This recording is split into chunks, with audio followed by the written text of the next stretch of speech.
Hai teman-teman, hari ini sedikit berbeda.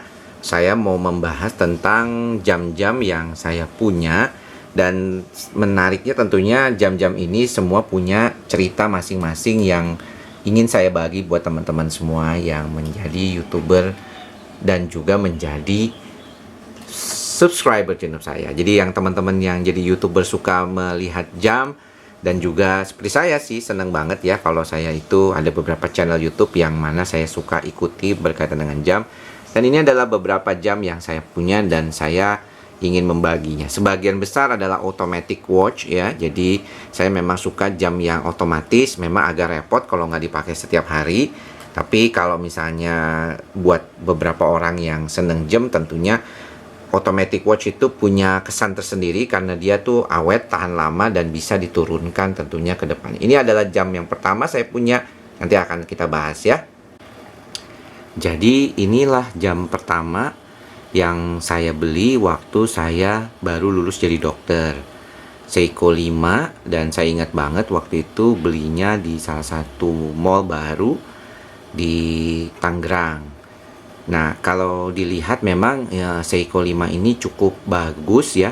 Sayangnya setelah dipakai beberapa tahun, itu mungkin karena saya juga nggak servis, agak terlambatnya tuh cukup besar ya. Bisa dalam 1 minggu itu bisa kurang 5 menit ya. Jadi ini mungkin harus dicoba lagi untuk diservis. Secara umum braceletnya masih bagus dan Seiko 5 memang cukup long lasting ya modelnya menurut saya. Jadi oke banget kalau dipakai sebagai sehari-hari. Namun sayangnya saat ini saya tidak menggunakan ini sehari-hari karena sering terlambat itu. Nah, ini adalah jam kedua yang kemudian saya beli setelah beberapa lama saat saya masih pendidikan spesialis. Berbeda dengan Seiko 5 yang otomatis, ini jam menggunakan baterai. Jadi Alba warna hitam yang saat itu memang lagi tren banget. Warna hitam sebagai salah satu warna yang sering digunakan untuk jam-jam. Jadi pada saat masa itu saya lupa tuh sekitar tahun 2006-2007 ya. Ini keren banget kelihatannya kalau warnanya hitam seperti ini, dan Alba salah satu yang cukup banyak punya ya kesan lah ya, karena waktu itu saya lihat salah satu jam yang terbaik itu memang dari Alba. Namun sayangnya saya tidak mendapatkan yang otomatis, jadi kepaksa waktu itu saya beli yang model seperti ini, yaitu dengan baterai ya. Jadinya ini pakai baterai makanya mati nih.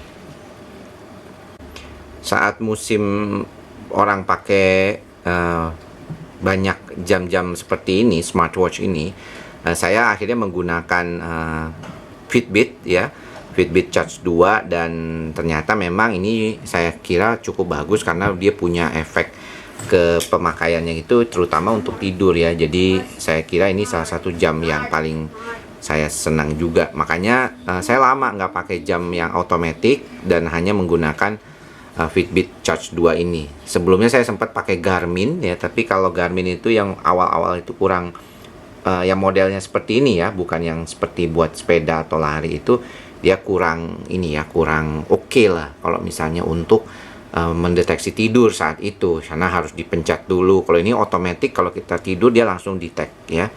Ini yang biasa saya gunakan.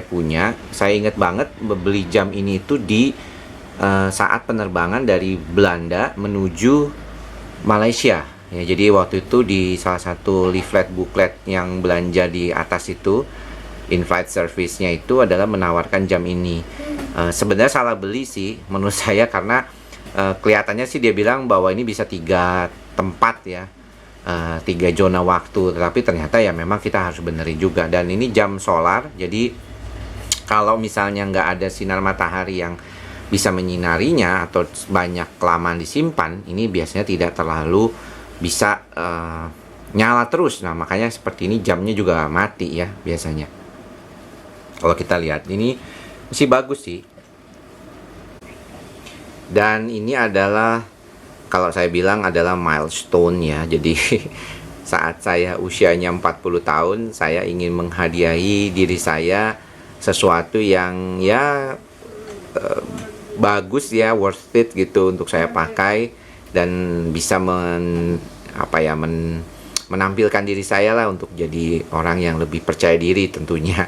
Dan seperti saya teman-teman lihat, kalau kita lihat kan saya suka dengan jam yang sifatnya itu otomatis dengan bukan jam kulit ya, tapi jam besi seperti ini. Jadi akhirnya saya memutuskan waktu itu mencari harga yang cocok juga dan model yang bagus. Akhirnya kepilihlah Breitling Super Ocean ya. Ini buatan tahun 2015-2016 saya lihat.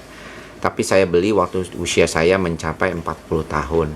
Dan ini merupakan salah satu daily driver saya saat ini. Jadi jam yang saya pakai sehari-hari.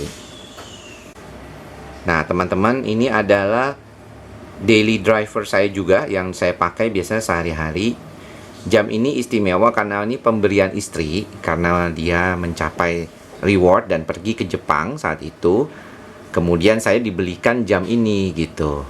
Dikenal sebagai Seiko Sumo ya, dan ini asli buatan Jepang ya, karena kita tahu bahwa ada beberapa merek Seiko yang buatan juga Malaysia ya. Jadi ini seperti Seiko 5 saya adalah buatan Jepang.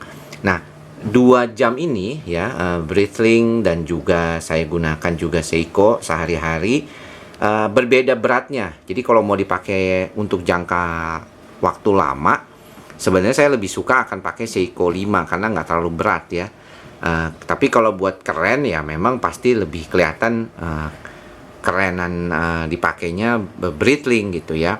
Tapi sayangnya berat ya, memang seperti kita berat banget, dan berasa bedanya gitu ya.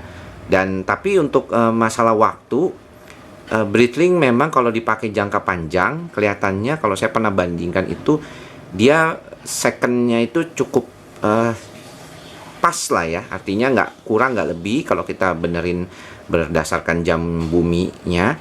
Sedangkan Seiko dia agak lebih sedikit ya, lebih kecepatan ya. Kalau misalnya dipakai selama misalnya 30 hari berturut-turut, itu biasanya akan kecepatan sekitar setengah menit sampai 1 menit ya. Ya namanya juga jam otomatis ya, tentunya pasti akan nggak sama persis ya. Makanya kalau mau yang sharp, yang tepat waktu, ya pasti dengan pakai jam digital atau jam handphone aja.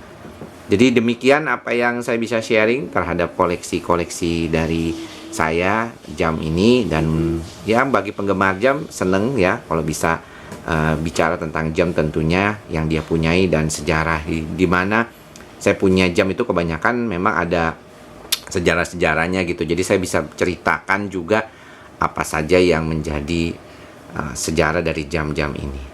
Thank you semuanya.